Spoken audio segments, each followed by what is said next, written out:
Hey there foodies lovers! Today in our Mamma Mia Italian Snacks, we're bringing you the cheesy Italian garlic bread.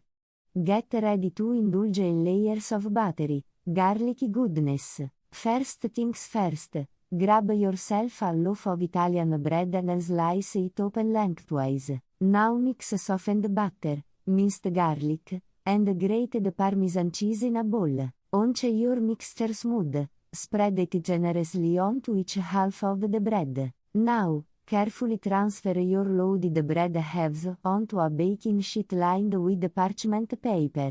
Pop them into a preheated oven and leave to bake. Remove the golden brown cheesy garlic bread from the oven. And there you have it.